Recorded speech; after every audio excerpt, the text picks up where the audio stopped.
This is a show about facing fear, unlocking courage, and taking action. Courage isn't necessarily a daunting thing. It's going to give you more purpose. It's going to give you more drive. It feels like making a courageous decision is going to get you closer to who you aspire to be. It's knowledge plus faith plus action equals courage. Going back to the lessons of Dad, he would frequently say to me when I was encountering something in my life that I couldn't quite get a handle on, he would say, "Jay, what's really going on here? We can time travel. We can do amazing things with our mind. If we turn down all the volume and we go, wait a second, yeah, what's really going on here?"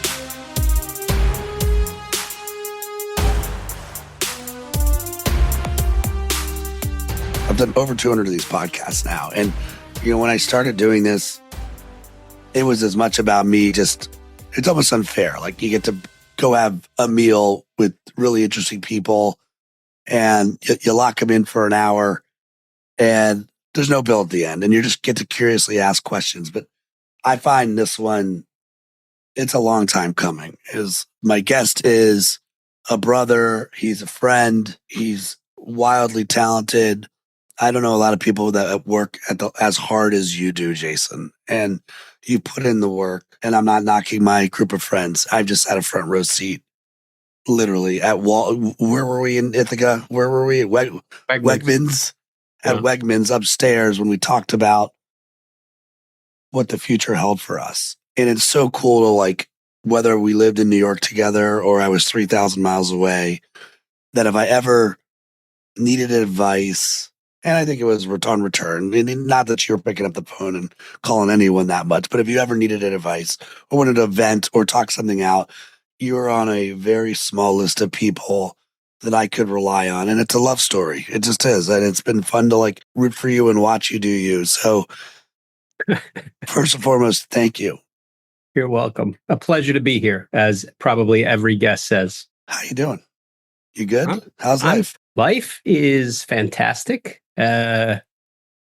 You get to a certain point in your career and in your life, and if you get to that point where everything is good and you feel stable and you feel like you've done enough to get to where you are, then you're in good shape, and everyone's healthy and everyone's happy. So I'm in good shape. Well, we also keep it real here on the pod. I don't really feel, unless you've changed, I feel like you're always working on something. You always you're always I know who your dad is, all right? I know you've got that little bit of that blue collar, you're going to work. You're not afraid to work. So I'm not hearing contentment, but I am hearing at peace.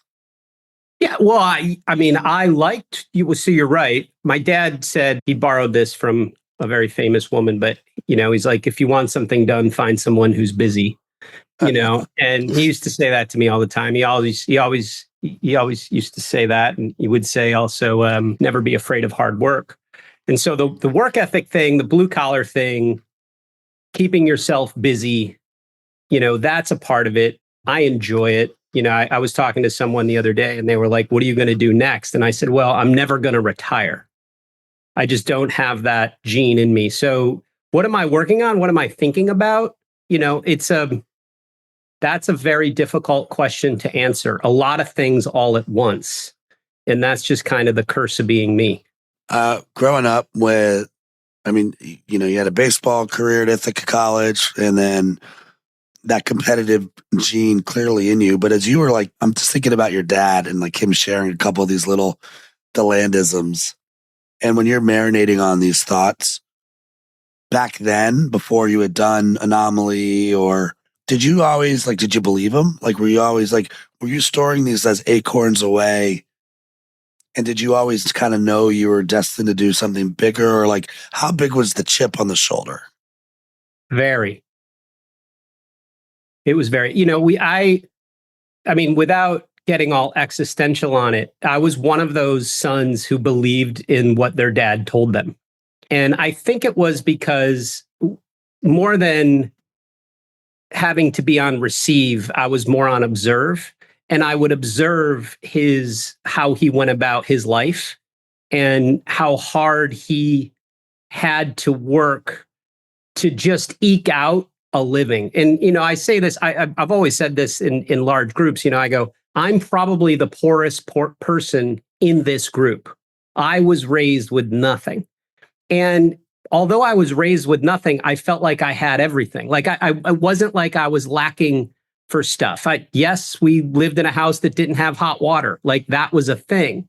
And that's probably why I take, 45-minute showers, all the time. But like I observed him and I observed the way he went about things and that he just never gave up. He was always working. And he's still working. I mean, he's 79 years old. He's still a roofer. Like he makes money roofing for a living. And if any of your listeners out there have ever gone up on a roof and done that casually or seriously, they know how hard that is. And so those were good things to see as a young kid growing up in upstate New York. I feel like also an observer, right? Which is probably why we're aligned. But in my family dynamic, it was the opposite. Like I came from a 3-car garage house. Like Sandy and Linda. Right, yeah, absolutely. But still ridiculously hardworking. Well, and again, I don't know if I always felt I had no choice but to. So like I was on the other side of that as the universe decided that I would be the second of 2 kids, 4.5 years younger than my brilliant brother. And he really is by far, if I'm a millionaire, that's my phone call. Right. But I just watched the conversations that would happen between my dad and my brother. And by the way, we tried not to eat dinner until my dad got home, which was late because he was working. So you're like, okay, connecting the dots. Hard work literally pays off. But yet I felt my brother was branded as the smart one and I was branded as the good with people one, which I took as, I'm the stupid one. I'm going to have to outwork you. I'm just going to have to outwork you. And so I started to build that muscle over time. So even though I came from affluence and I saw what the ceiling was, I never believed that I could beat you on wit and smart. I'd have to beat you on just putting in the work and just chopping wood and over. And so it's cool to think about like, here's 2 guys, same year, very different starts, but both had, a chip on their shoulder. Yeah. When you met me though, I don't think you thought of me and I had a chip on my shoulder. You're probably like, who's this guy?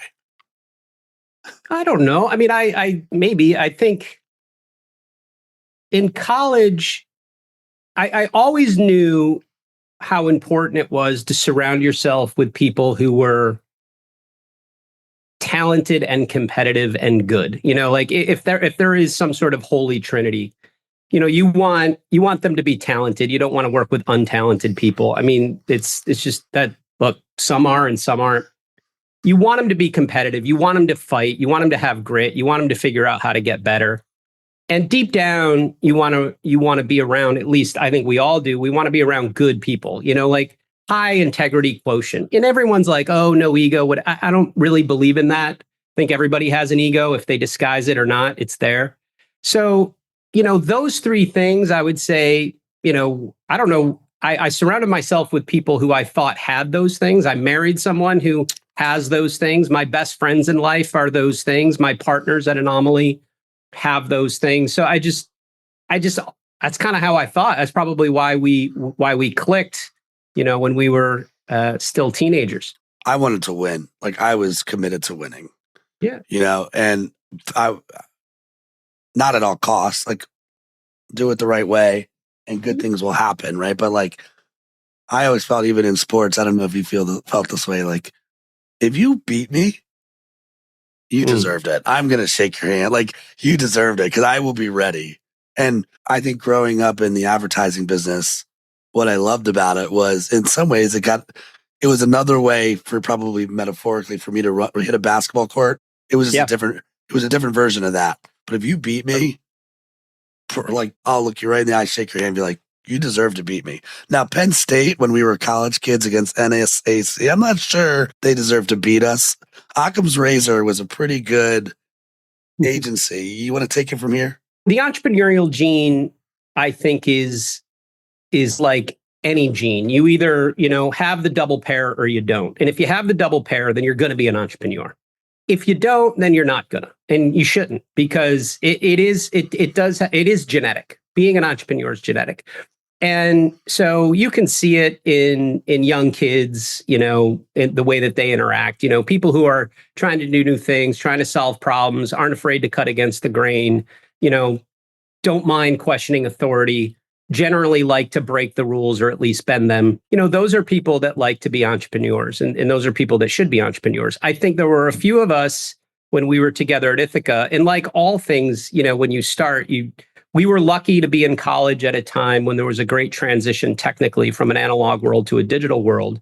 And we were also lucky, I think, where there was a lot of talented people in that Park School program at Ithaca College at that time, right? Some of them are global personalities out there in the world. I'm thinking of like David Muir. There's guys on ESPN. There's tons of people that made it in Broadway.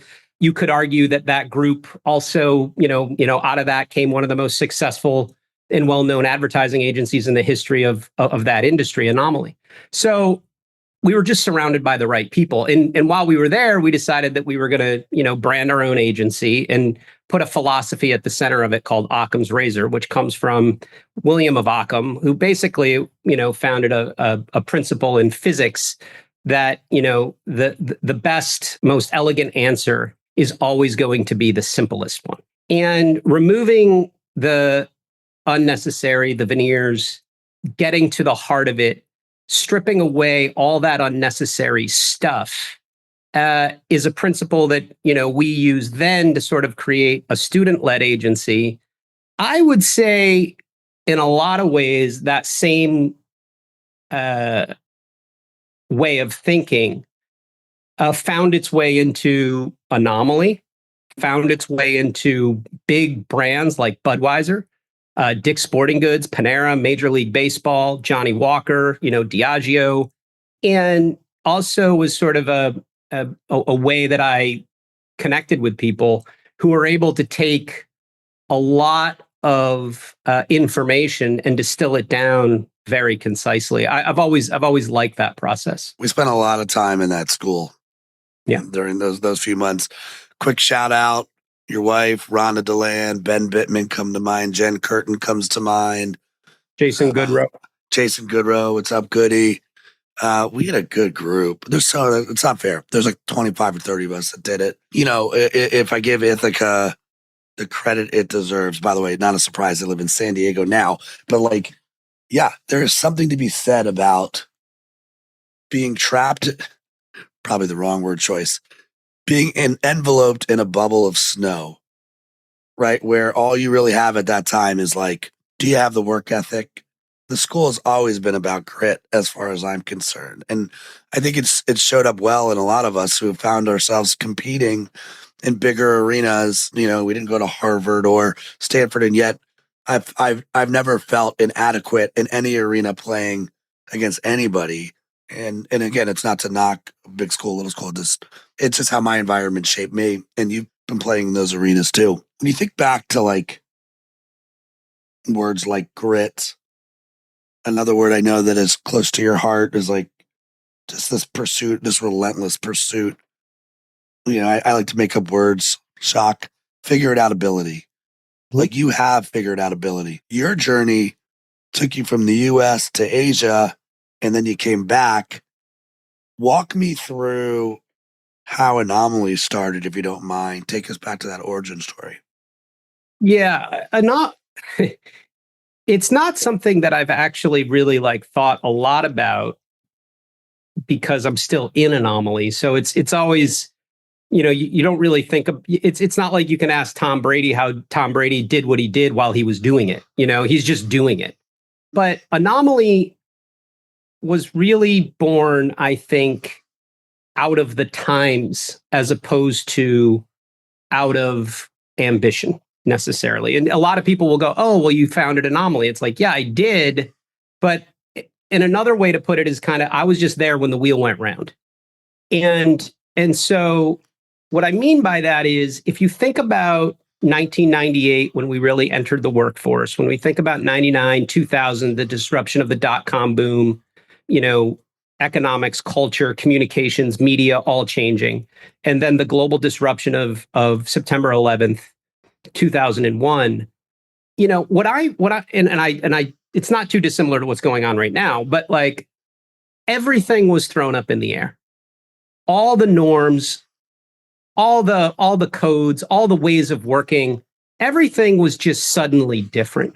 And there weren't a lot of people out there who had the ability to look back into the old world, but also look forward into the world of technology and the internet and youth culture, you know, particularly urban youth culture, and feel comfortable there. I think it made a lot of people feel uncomfortable.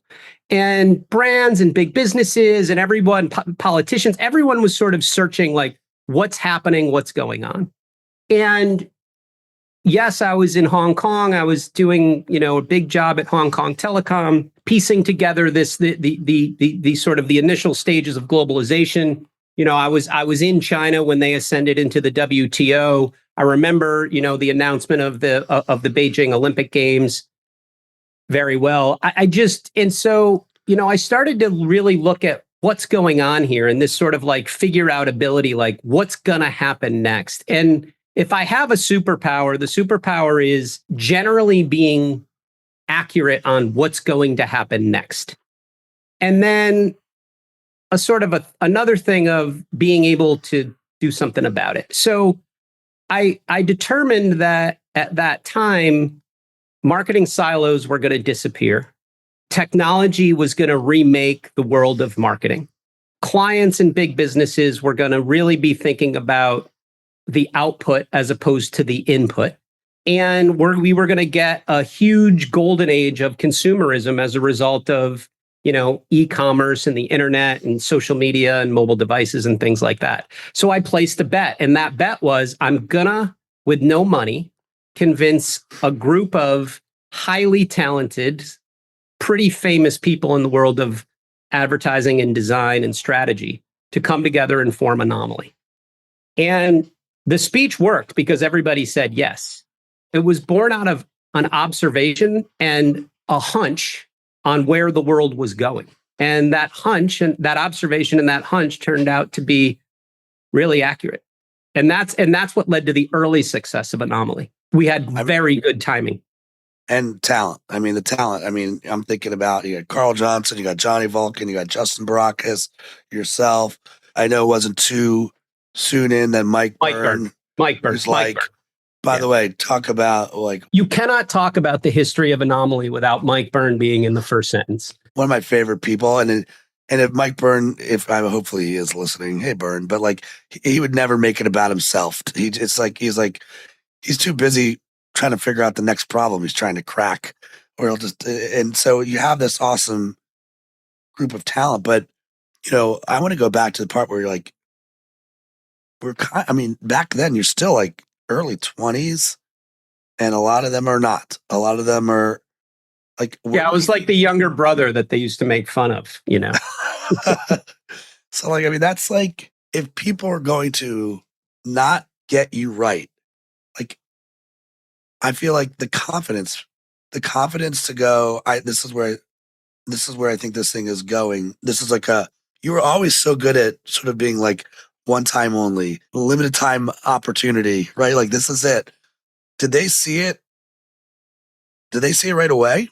Yes and no. I think, you know, I had come from a place called Chiat where I was running new business, and we won like 20 new business pitches in a row, right? And so, and a lot of it was just done by sheer fucking will. I mean, there was no other way to look at it. Like, we outworked all of the competitive agencies to the point where we won. And it would be typical where I would spend 72 hours just in the office, you know, like working, like no problem. Like, that was it. I neglected my friends. I neglected my family. To a large degree, I neglected myself. But there was this sort of like larger than life brand that was created from that, because I did have something to prove. And I love Chiat. I still think Chiat in the 1990s is the best agency of all time. But like, you know, when I said I was going to do something, people were like, yeah, he probably is, you know, like he'll probably figure this out. And so there was a degree of credibility that came with it, even though I was very young. But my instinct was not to start a company right away, right? When I came back from Hong Kong, I was actually more interested in getting a job. And I remember one of the moments where I really was like, I got to start my own company was I got an interview by the co-head of account management at BBH in New York. I've forgotten his name. I actually hope he's listening. But he showed up 45 minutes late to the interview. And why wouldn't you? I was a 25-year-old kid. What's he care?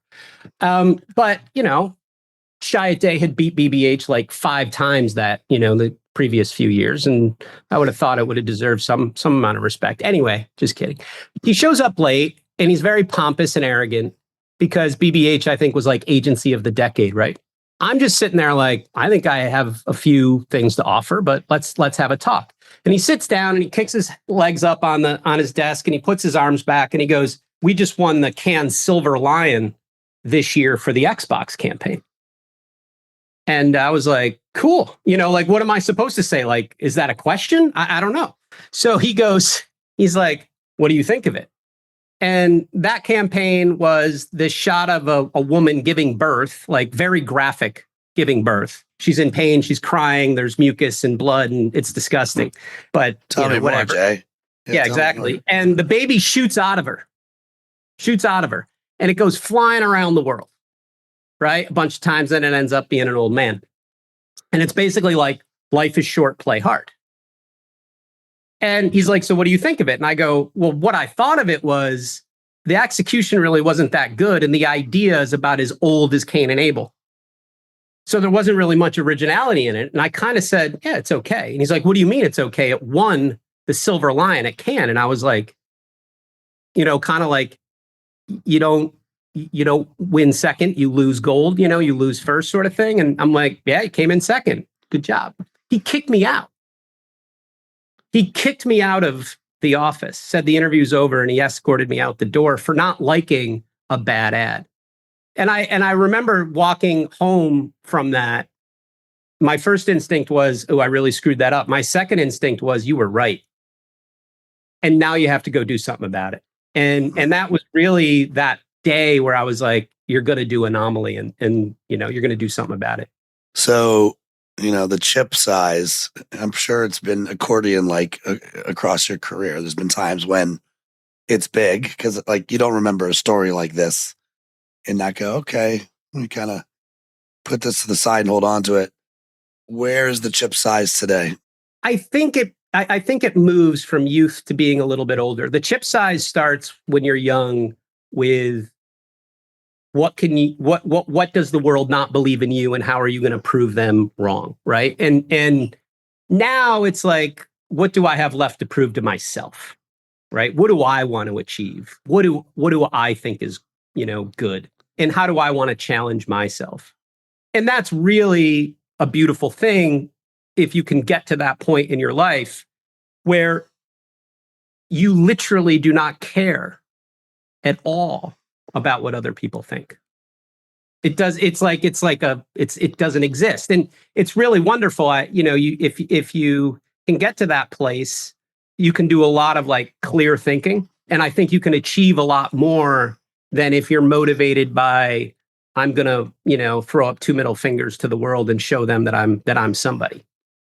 So this is reminding me, I guess, when you have I've got my little fancy weekly dose of courage, which is my way of saying I'm grateful to have forced time where I have to write. And I love the quote, I write to think what I know. And this came out of one of those. And it reminds me of this. I kind of feel like life, and I love alliteration. So I kind of feel like life for me has been the 4 S's. I've shared this on the show a couple times, but the first is shoved. Life is shoved at you. Gravity usually wins, and whatever environment you're in, for you is the son of a plumber or roofer, right? For me, it was, 3-car garage, but their beliefs are my beliefs. I'm listening to them, and it's just shoved at you, and that is the world you know. And then at some point, it could be when you're 13, it could be when you go to college, it could be when you leave college. You move from shoved to survivor mode. In survivor mode, you're the duck, right? On the surface, you're together, but underneath the feet are frantic, and it's too fast. You're doing the best you can, but rarely do you get a choice. In survivor mode, you're like, you're going to hire me. You don't get to pick your boss. You don't get to pick. You're like, you're going to pay me. I'm in. Yes, I'll figure it out. And for a lot of people, they never leave survivor mode. They're there. They never find a mentor. They never go, wait, that's kind of messed up. They never bet on themselves. And some do. And some people watch others who are like, there's one or two people in that decade that's like, I need to stay close to that person. I want to work with that person. And you move to this other S, which is success mode. And success mode at first could be about money. It could be about the first time you actually said no. No, we're not going to do it that way. Things slow down in success mode. And then finally, at some point, if you're really lucky, you get to the last S, which is soul mode. And it's like, it's everything. I want to have my cake. I want to eat it too. I want to make money. I want to make an impact. I want to do good. I want to mentor others. Do you feel like, and for me, I feel like the last couple of years, I finally entered soul mode for me. And then, by no means am I sure. I'd love to make even more, more money, but like, I feel like I'm giving back and I'm doing me. Mm-hmm. When I think about you, I see shoved survivor mode. I wonder if is there a moment where you actually feel like that was, would you own up to a survivor period for you? And how long was sure, that? absolutely. Yeah. How long was that period of time? I mean, it was most of my youth. When I lived, when we first started Anomaly, I had maybe $10,000 in my bank account. We were living, off of my wife's salary. And, and then I go all the way to, we had done some really good things and we had gotten some critical mass. And then the financial crisis in 2008 happened. And we were a few days away from missing payroll. And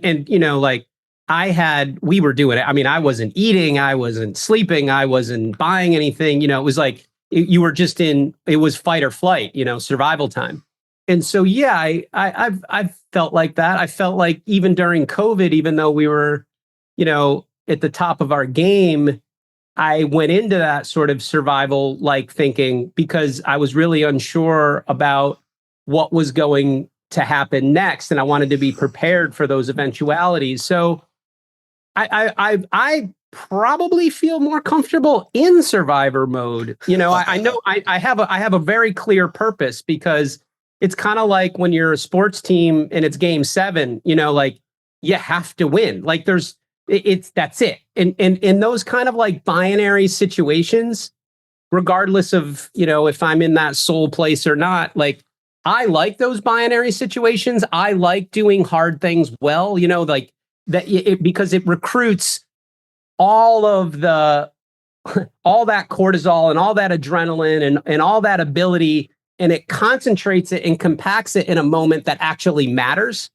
As opposed to you can get a little bit indulgent where you don't put yourself in those situations anymore because you don't have to, and you dull the edge. So I kind of like, yes, I've achieved a lot in my career, and I don't need to go back into those moments where it is, do or die. But I like going there. Someone described me once as a heat-seeking missile. He's like, you're going to go where it's hard. And I just enjoy that. That's part of what I think I naturally like to do. It might be a skill. It also might be an addiction. I don't exactly know. It's probably more of an addiction than a skill, actually. I think I'm mildly addicted to pressure situations. I think I like. Well, the safer way to say it, not that that's, this is the courageous podcast, is you want the ball in your hands. Like, I love the game 7 analogy. You're like, yeah, I'll take the ball. Cool. Yeah. Doesn't mean you're going to shoot it, by the way. It might be a dime. It might be you shooting it. But yeah, You're telling me you have the ball in your hands, game 7 with an opportunity to win. I'm not running difference. from that. The difference, though, and this is the big difference, is I'm not a control freak. And so I like being in those situations, but I also recognize that to do well in those situations, you have to let everyone around you perform at a very high level. Not let, you have to enable, you have to be a part of that environment for everyone to perform at a very high level. You have to set a really good example. And so I've been around individuals who are really good in that environment, but they are very much, they want the ball in their hands and they want to control every single thing. And it works, but it's exhausting. And so I've really tried, to, when I'm in those situations, it's actually about who's there with me.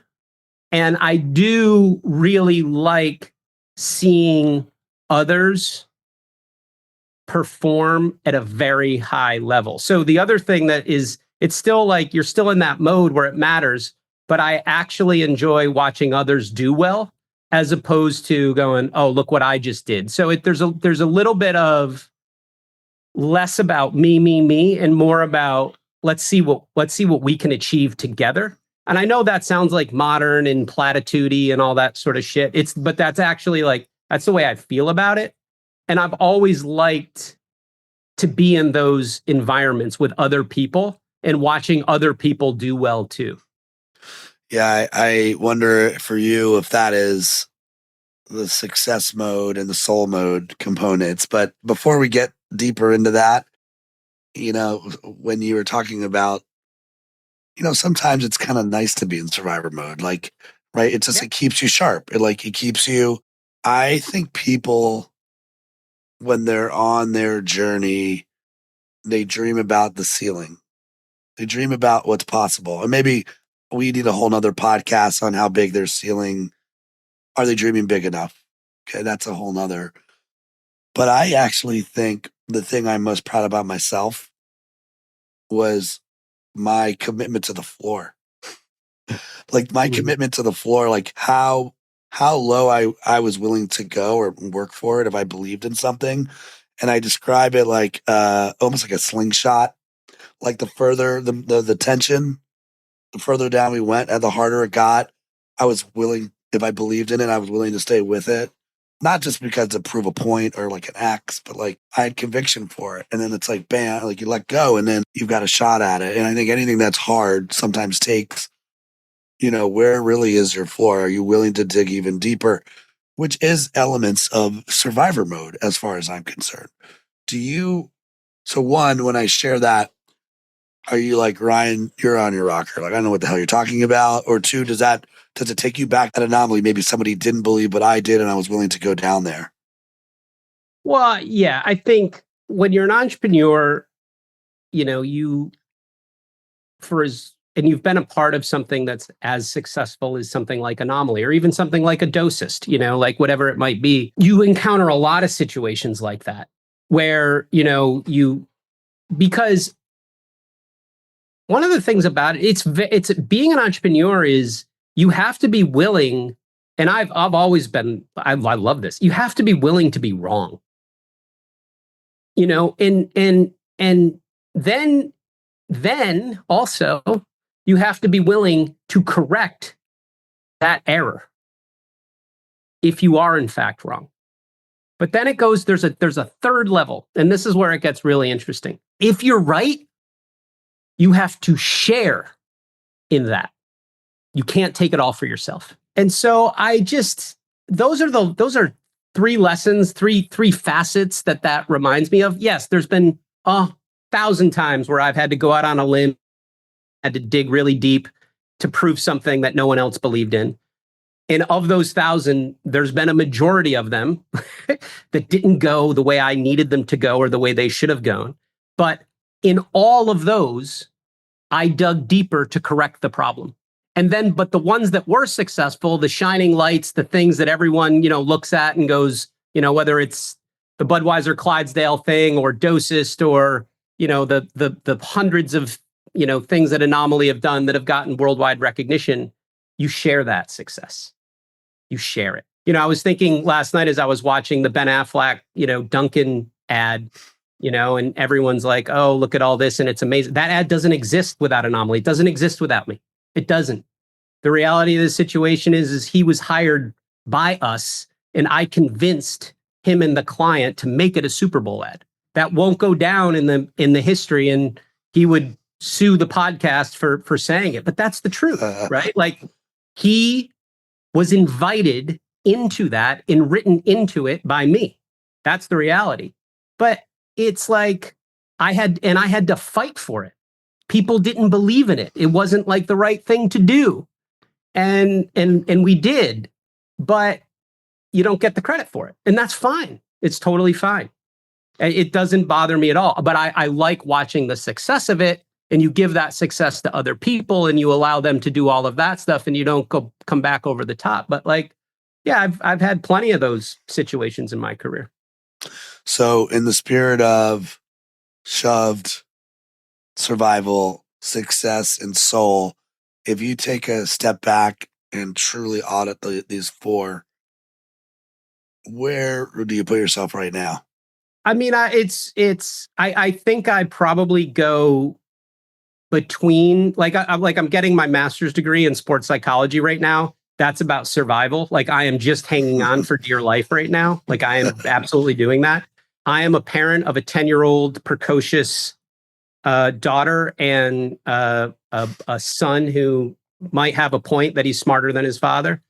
And that is just hanging on for dear life. I have none of the answers. I don't even have most of the questions. I'm just trying to figure it out as we go. You know, I am definitely in survival mode right now as I think about the impact that Gen AI is having on every facet of business and culture and comms and content, and really, like, you know, grinding on what that then means for places like Anomaly and how we lead there. Because if you don't lead, you're really in a difficult spot, you know. But then on the soul side, it's like spending time, you know, like working out and reading and writing and, you know, philanthropy and things like that feel really good. It's a combination. I don't spend a lot of time in success mode though. Like, I don't really like that mode. The way that you described it, it doesn't feel natural to me. All right, here's how we're going to wrap today. We're going to play a quick game called Rapid Fire. So I'm going to throw out a concept, and then you get to let's hear your first visceral response to it. And we'll keep it tight unless I'm like, okay, wait, give me more on that. Okay. Ready? Sure. All right. We're going to start with Syracuse basketball. Big East. Yeah, but are you happy with the way? Are you still in love with Syracuse Big East? basketball? When we were in the Big East, that was Syracuse basketball. Whatever this is not Syracuse basketball. The ACC is not Syracuse basketball. I want to go back to the Big East. I want to stay there. I want to dominate there. I want to be the upstart. I want to be the team in survival mode. I want to go back to the 2-3 zone. I want to go back to recruiting players from DC. I want to, and in New York City, I want to get back to scoring 95 points with Jim Nance on CBS, you know, going, look at these boys from Syracuse. I want Jim Boeheim back on the bench, and I want, you know, John Thompson to come back from the dead. Is that a good enough answer? Yeah, that works for me. As a Maryland fan that plays USC and Washington now, and it's funny to be in the change business, right? But then these are changes. These are changes. The Big East was, in my opinion, the best pure play basketball conference that college basketball has ever seen and will ever see. Those teams, those coaches, those personalities, those players, and the commentators that were around it, all in the Hall of Fame, every single one of them. And you just couldn't, you couldn't get that anywhere else because they were all artists, every single one of them. I mean, it's incredible what came out of that. In the spirit of keeping the rapid fire going and not bringing Tobacco Road into this, we're in Google that, folks. If you don't know. That's two teams. Two teams does not make up the ACC. It does not make up a basketball conference. It just makes two great teams. I could argue this all day long, but the Big East, the best basketball conference ever. Next one is advertising. Boring. Care to elaborate? Thought this Don't was have rap. to. It is. That's why I'm giving you the option. I think advertising is boring. I think it lacks the. Today, it's like let me see how many celebrities I can pay to get them to say how many things, and then to post that on their social media, and somehow that becomes advertising. It's not. I would say this: the Nike woman's ad last night on the Super Bowl was by far the best ad on the Super Bowl. It wasn't even close. And I go back to it because it's completely and totally germane to the brand. It's exactly right for the moment, for the time. The message is inspiring if you're an athlete on any level. But if you're a female athlete, you're sitting there going, that speaks to me. That's going to play a role in my life. And you're going to put that tagline or that campaign line up on your bedroom wall, and you're going to stare at that thing every day. And it's going to make a difference. That's great advertising. Everything else is boring. Next one, New York City. It's not the greatest city in the world anymore.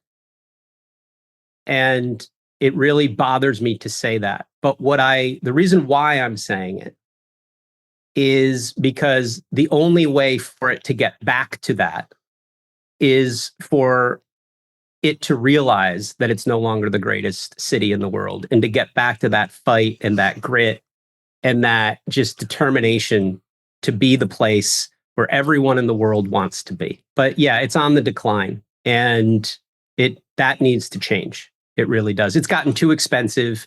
It's gotten too liberal. It's gotten too rich. That's part of expensive. There's just not enough of the art. There's not enough of the creativity. It's gotten way too commercial, and that's got to change. I'm not going to serve up the word politics because that's not what this show's about. But I will say, and so this is a little bit of a deviation, would you ever consider running for office? Yes, but not now. Baseball. Problems. See, this is so interesting for me because when I think about what I know of Jason Deland, there are some sacred territories. And baseball has always been a protected, in fact, at least from my lens, a protected. So when I say baseball, do you go to Major League Baseball? Is that where you're going? Yeah, you go to the top end, but there's problems in the professional game right now. There's also problems in travel baseball. I mean, I'm still very active in it. I coach baseball still. Baseball has become way too commercial, right? It's paying players way too much money. The regular season is fairly unwatchable now. They've taken all the greatness out of the game in a lot of ways. It's become dominated by strikeouts and home runs. At the youth level, it's just like all youth sports right now are struggling with this idea of if you're not playing travel, then you're not playing. And that's just not true. It's just not true. And everyone's buying into this fallacy. Parents are buying into it because they like saying, oh, my kid plays travel this. And that's how it's like going, well, my son goes to Harvard. Well, my son or daughter plays travel. Like, it makes to everyone out there, former athlete and sports psychologist, it makes absolutely no difference if your son or daughter plays travel anything. And you get into that performance window when they're like 15, 16, 17 years old. And yeah, then where they're playing and who they're playing with makes a difference. But baseball is really struggling right now from the youth all the way up to the major league game. And, I don't have the prescription on how to solve it. I think the answer is you got to get back to a more reasonable schedule. You gotta lower the ticket prices. You gotta put way less ads on a commercial broadcast. You got to get back to, letting players be themselves and out in the media. And you got to get back to winning baseball in New York City. All right, I got 3 left, and then you get your life back. You ready? Yeah. Number 1, we always talk about there is no courage without fear. Like it's something else. So if you just took an audit of you right now, and you had to pick a spot where there's a fear that you're dealing with, what's the fear? Well, I take issue with the courage without fear thing. Like, I would say this. I would say courage requires a risk. You have to risk something, right? Like, I'll give you an example. Like, I was a ski racer at a pretty high level. You have to throw yourself over the mountain going 70 miles an hour in a little Lycra suit where you make a mistake and you die.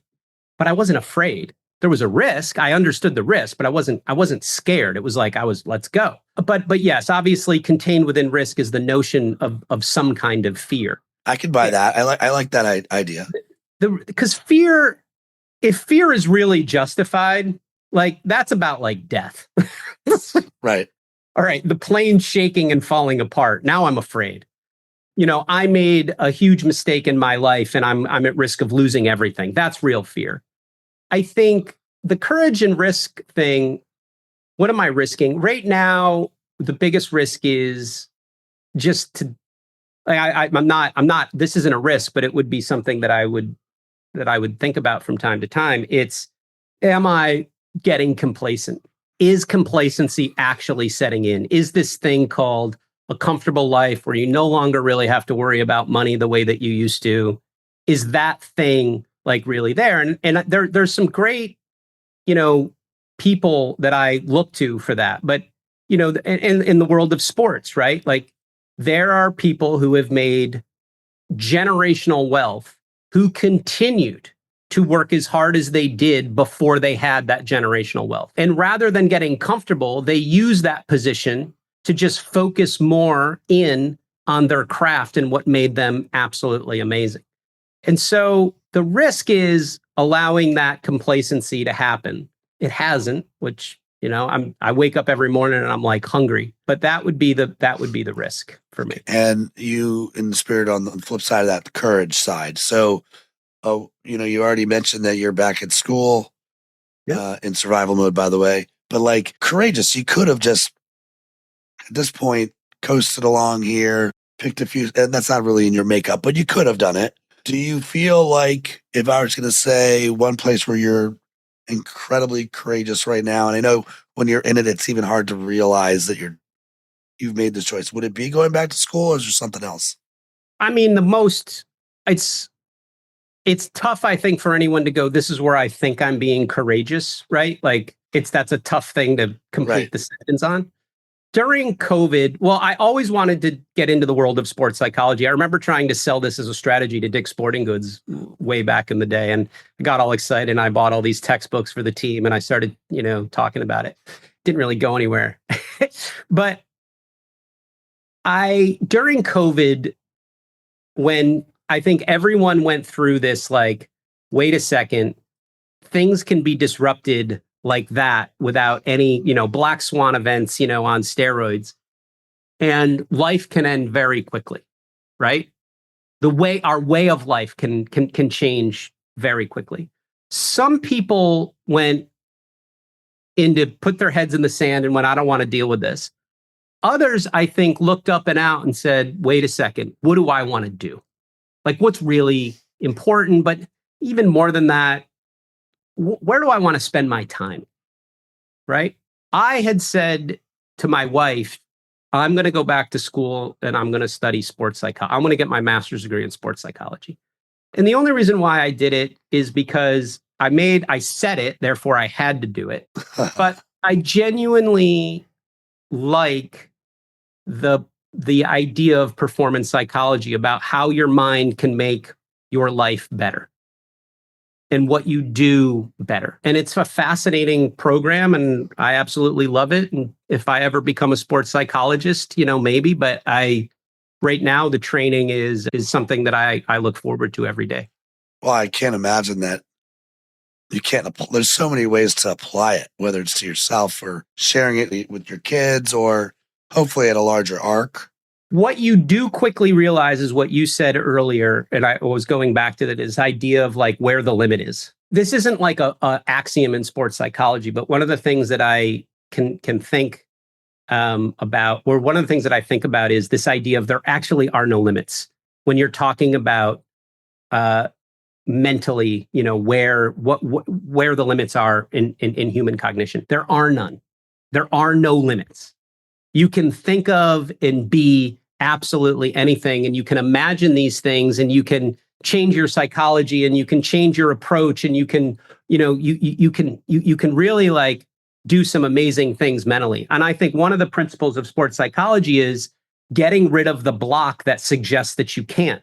The negative self-talk, the early experiences of childhood, the 50 failures as like, see, I can't do this. Well, on the 51st, you're going to break through and you're going to make, and like this idea of, getting rid of deterministic thinking and thinking more probabilistically about outcomes, and being more flexible, being more adaptable, like really thinking about how one, adapts to difficult situations as opposed to, is crushed by them. So that's some of the stuff that you learn when you study sports psych. And I've enjoyed that. I think it's made me a better father for sure. That's definitely one area where I think it's helped.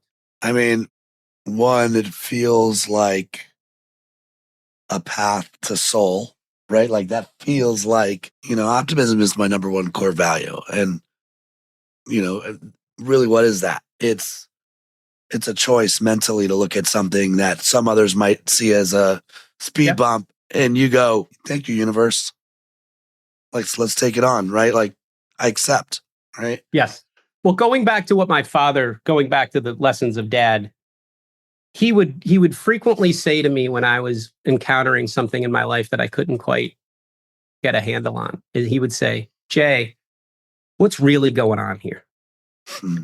And I love that. Like you go back to these things all the time, but like what he meant by that, or at least I don't know what he meant by it, but what I took from it is this set of questions to really be open to what might be happening. And getting back to this idea of the mind is incredibly expansive, right? Like the mind we can time travel. We can do amazing things with our mind if we're just calm enough and focused enough to do it.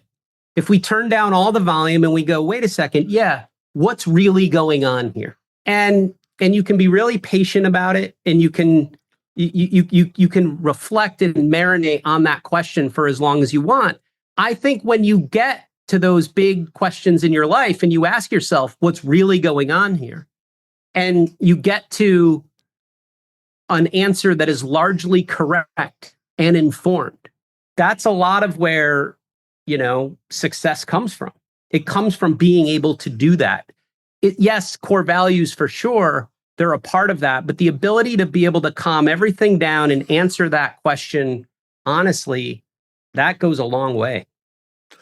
So I got one more for you, and on purpose, I'm going to rant a little bit because I want to give you time to do you and be you. If someone has stuck around for the whole episode, they're clearly into this combo, right? We're like with them on their elliptical or in their car, wherever we are. And, maybe they are, maybe they come in because they just listen to the show and they know they can always take something from the guest. Somebody in advertising who's curious, who's working their way up in the business, maybe someone from our last lives in New York together.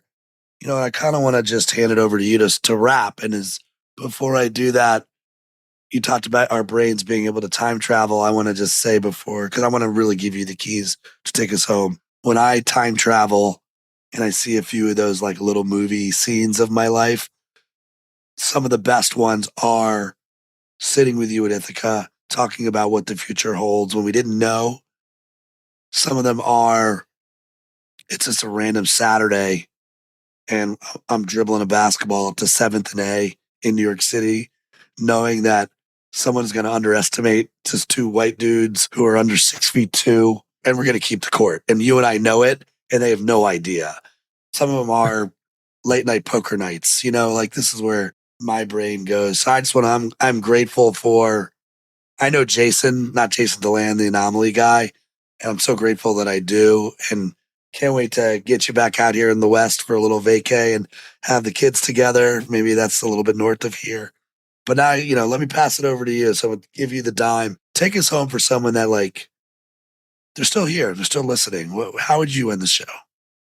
Well, I get asked every once in a while this question that I've always struggled with. And the question is, what does it take?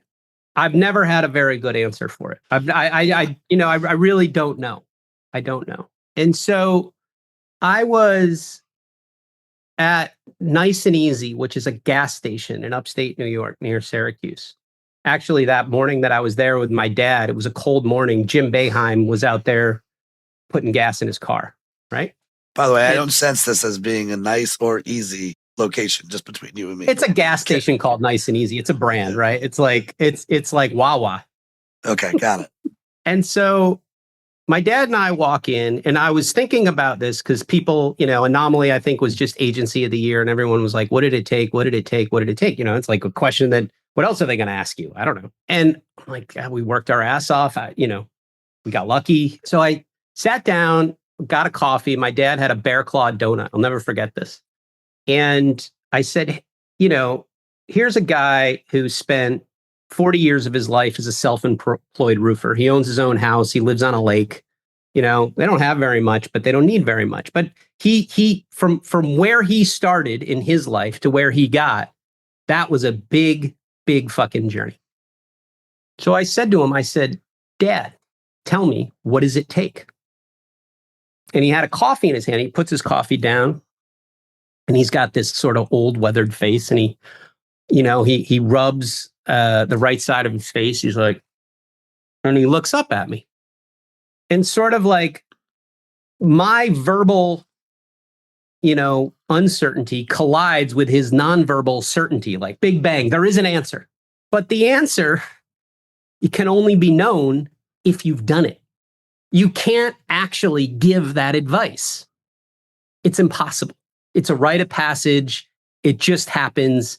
It's thousands of accumulated decisions and experiences over a period of time that somehow adds up to this thing where you get asked that question, what does it take? But there's no good answer. And I guess the part of the thing that gets me still excited about it is the journey, though, to find that answer. Boy, is that a life worth living. Amen, man. I was waiting for him to say, what's really going on here, Jason? Yeah, he was an existential like that. He was much more like direct hit. Yeah. He would say it the way he saw it. He would not. He doesn't think that way. But that was it. I love it, man. And I think what's nice about it too is no matter where you are, folks, on the journey, like pick one, pick a damn journey. Like don't try to have all the answers. Don't have paralysis. Just go for it and keep going after it. And I'm excited to see not just what you do with Anomaly, but more, you're in school. Where does that take you? I'm not surprised to see you curious and fascinated by performance, and whether it's in sports or another playground. And I miss you, dude. Great to see you. Thanks for coming on the show, and send my best to the fam. You too, Ryan. Be well, man. Thanks for tuning in to this episode of the Courageous Podcast. If you enjoy the show, don't forget to rate and review us on Apple Podcasts so more people can find us. See you again next week.